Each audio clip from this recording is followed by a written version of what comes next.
Welcome to Crimson Charles, welcome to the 90-hour build, The Complication.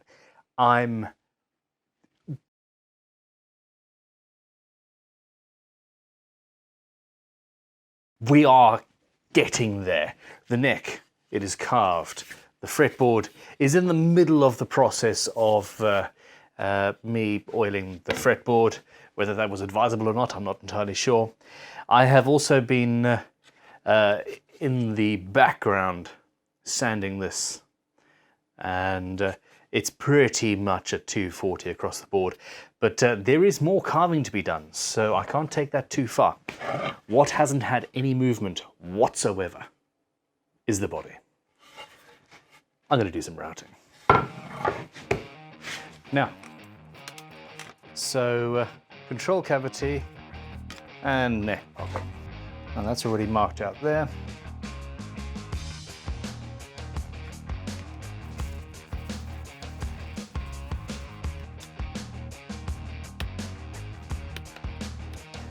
Taking off some veneer.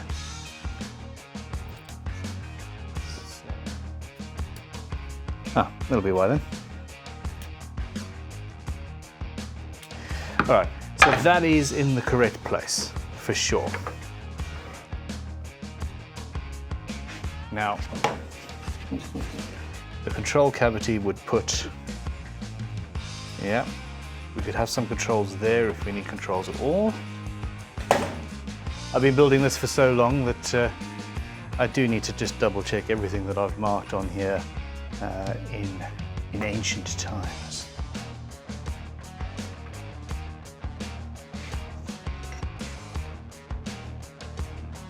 Yeah, spot on. Neck pocket. Depth-wise, I'm going to leave about a centimetre at the back. The neck is already thicker, deeper than the body is. So yeah, I'm going to be removing a lot of material. To the pillar drill.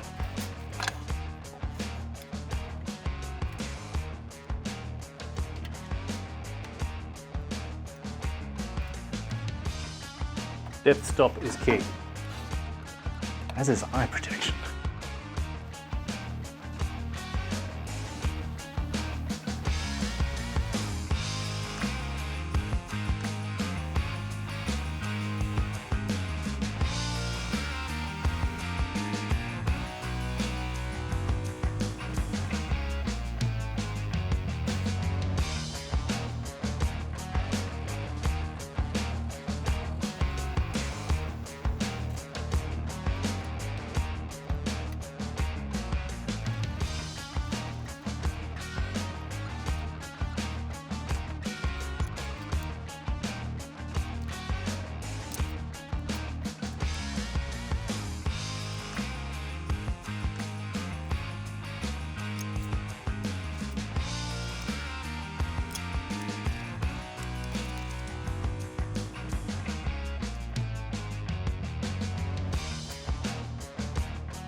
Okay, so I do have ear defenders on. ISO tunes are pretty awesome.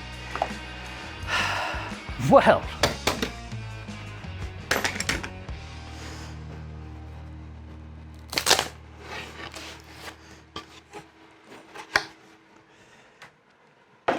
this has been a long-term goal, really, to get to this stage. Much routing. What I'm going to do is route the neck pickup, route the control cavity, position the bridge, figure out what the hell is happening with the tailpiece stroke. I don't know. I keep on changing my mind. It's not like me, is it? Then I will go back later and fit the neck and get the neck break angle correct, because we have a few variables that aren't normal for a build like this. Anyway, so neck pickup then. Simple. Another template, masking tape and super glue, pre-drill, we're out. Easy. All it takes is time. Yeah, that's already drawn in place. Absolutely fits. This is so insane. I need to find somewhere to hang that that's safe. That's just safe.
This is stay.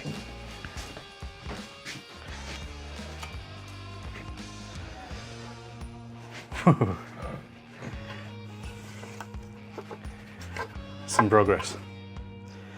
Watch me drop it. Yes, yes. This is a little bit delicate, but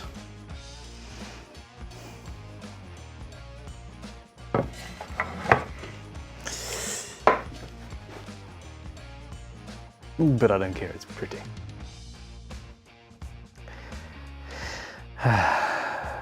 Okay. What next? Fine, some more routing to do in the back. Really, it would be awesome if I didn't need controls at all. But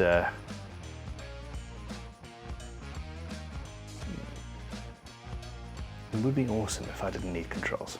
It really would.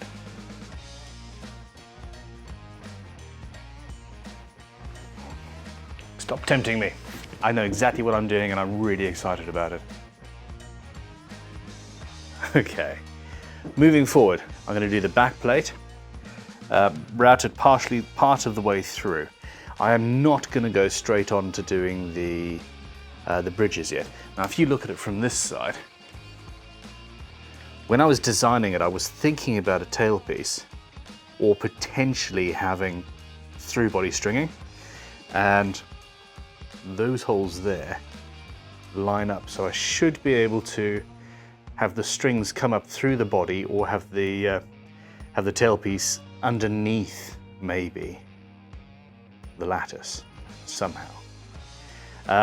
What I need to do really is carve the inner body first and then start playing properly with the bridge placements, etc. This is not a straightforward build. It is, however, freaking awesome fun.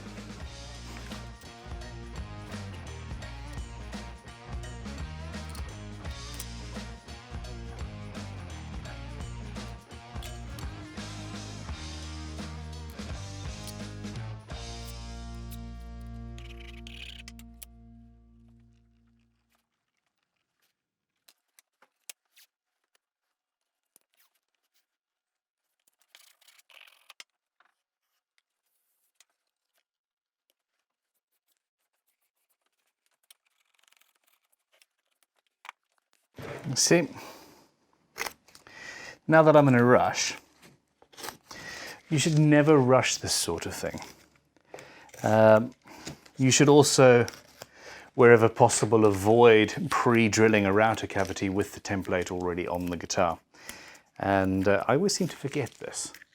So, yeah, I'm off to... hey, success. I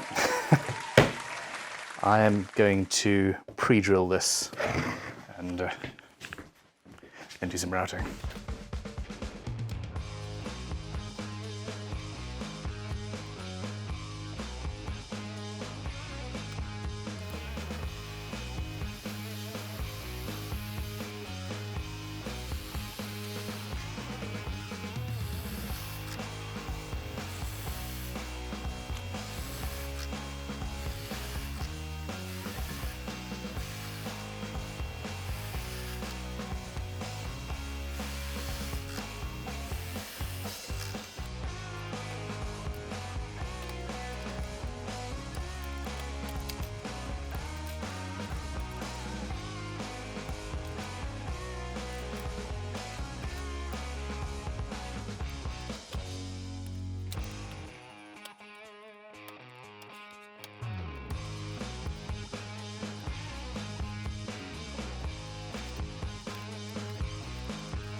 This is a bit fun. So I've left enough room for a carve, and then some. But crikey, this is pretty wood. Pretty all over.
Okay, there we go. A little bit of leveling to be done just in there, and a fraction of tear out there actually, which is to be expected, shall we say. Oh my gosh, I love my life too much. Frets today. Now I've prepared the fretboard, I've oiled it pre-frets, which is unconventional, but something I did once or twice well over a decade ago, and I thought I'd revisit it this time. I just need to double check the depth of the slots quickly and make sure that I do have enough room. I've cleaned them out, they were full of oil and sawdust and all of that jazz, and basically this is a tutorial on how to fret a bound guitar. It's not so easy to do when you're holding it like that.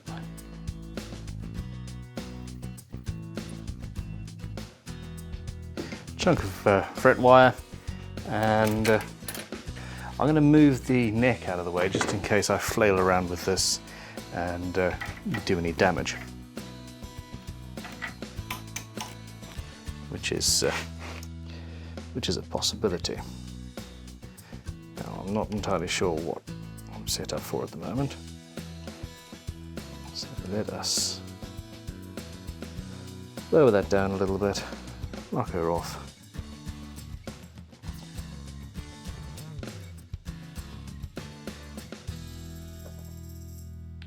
Now it's important to get a curve that is slightly tighter than the radius of your fretboard. and this helps keep the fret ends down during the process, and is altogether a good thing. Now I have guessed this, and it's perfectly fine. So either hold it up against your neck, and I've got a couple of mil in the center, or if you wanted to, you can go and use a radius block of some sort and just double check there. So this is a little testing thing to see how deep the slots are. It goes up to a 16-inch radius, and down to a 9.5. And this is tighter than a 9.5, so it's probably about 6 inches. Do you know what? I can measure it because it's but I'm not gonna. Anyway, so yeah, we have our radius, and now we cut the frets to size. What we want to do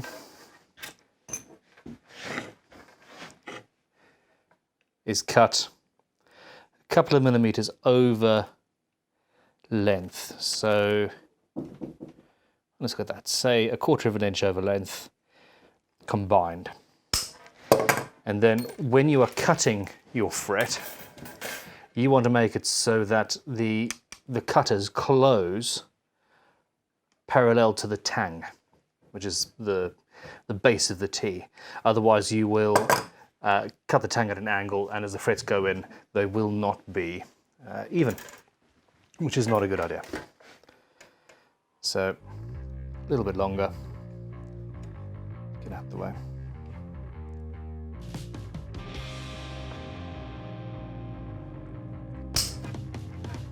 There we go.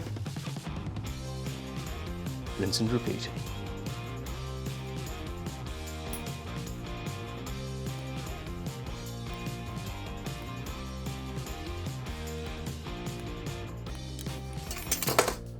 Okay, now we obviously have to nip the ends of the tangs off with a fret tang nipper, and basically don't do it in one shot, just take 2 or 3 small nibbles. It should have been called a fret tang nibbler, it's much nicer. And bring it down to a point where you've got a little bit of room inside each fret slot.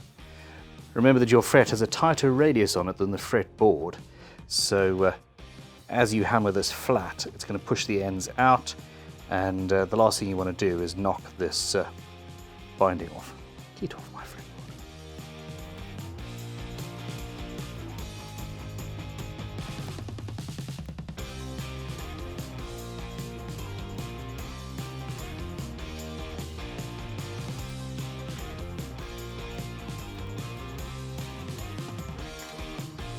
And there we go.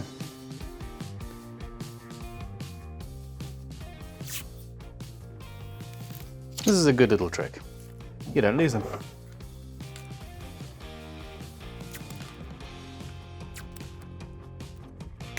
These pretty much fit in there. I could, if I wanted to, or if I was worried, take a little triangular file and just chamfer the edges. And this is something that I suggest most people who haven't done this a lot do. And I'm not talking about a huge chamfer, just a tiny little, very gentle. And what that does is it helps the fret locate itself within the slot. Frets do sometimes decide that they want to go in slightly sideways. You can either go and dry and put the frets in without any glue, which is a valid option. If your fret slots are cut to the right width and there's no variation or issues, they should hold well enough. And my slots are exactly that, so I don't need glue to hold them in. There are other ways. You can have much wider slots and the tangs aren't actually holding the frets in, it's just epoxy. Often what we will do at Crimson is we will use super glue. And basically you take your fret, you run a dab of super glue along the bottom of the tang, put the fret in, hammer it in and all that jazz.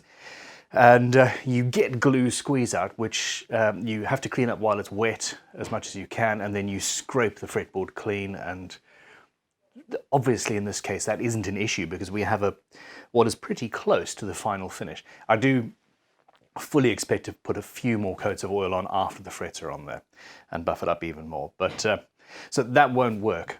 There is, however, a reason to put glue in the slot, and that is not to hold the frets in, it is to stabilize the neck further. There is a tiny gap underneath the fret slot. I'm talking about 0.5 millimeter, if that, and I want that filled with glue so that I've got a solid, stable fretboard. And I'm not going to be using super glue. I'm going to be using this syringe full of everyday, normal, standard. I'm pretty sure this is, actually it looks like Titebond. But yeah, it's just wood glue, and it's there to fill the gap and solidify. And I've put a little wicking tip on the end, and that is all that is required. So where's my fretting hammer? There's my fretting hammer. Out of all the tools I've designed for Crimson guitars, the fact that I managed to reinvent the hammer, i.e. how it's all put together and all that, to make a dead blow hammer that isn't encased in plastic, is one of my proudest moments. Anyway, I digress. Frets. We're fretting.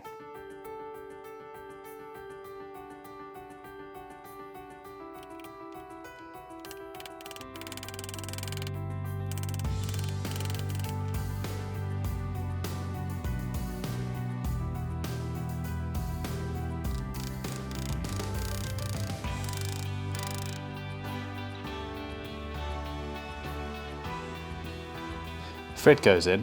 Because we've pre-carved this, there is some instability, and you want to hammer the ends in first, stabilizing the neck.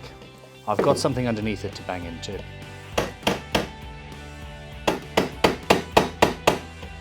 And you start by seating the ends of the frets, and then you massage it out, moving towards the end.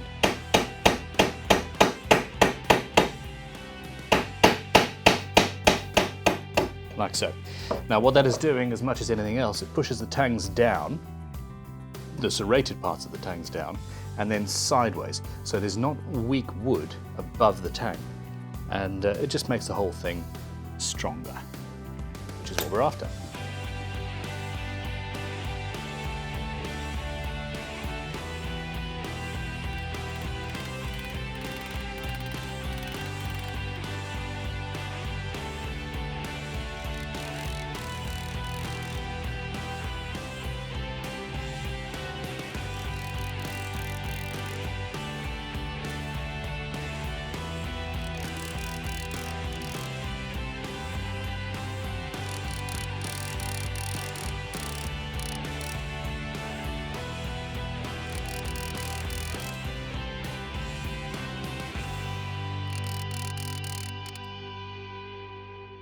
So the frets have been in and cured, and the glue is cured and all that jazz. It's been a day or so. I just need to chop them all off.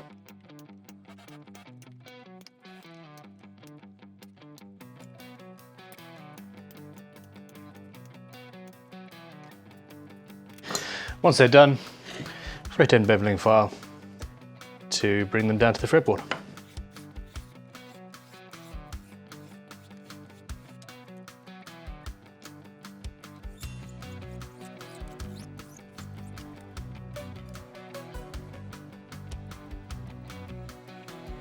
All right, to all intents and purposes, well, that's the fretwork done up to this stage. We will come back in another video later on and do all of the leveling and profiling and crowning and polishing and all that jazz. It is not necessary at this stage. I am still going to be removing an infinitesimal amount of wood off the back of the carve. Remember, some of the oil from the fretboard got on the back there and needs to be removed for the finishing to work. I have a lot of material here to remove. That might make things twist. It is incredibly unlikely.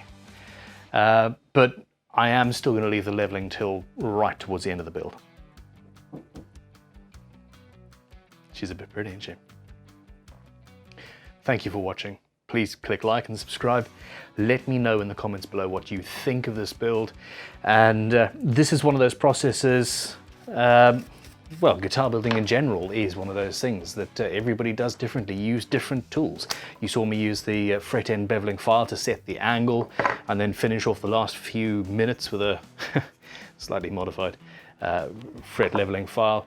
Other people use leveling beams. Other people use, well, you name it. Let me know what you use and why. Thank you for your support. It's now a toss-up. More sanding, because there's still sanding to be done on the top, or do I go and mess around with fitting the neck? Or making the back plate? There's still so much to do. Just the way I like it.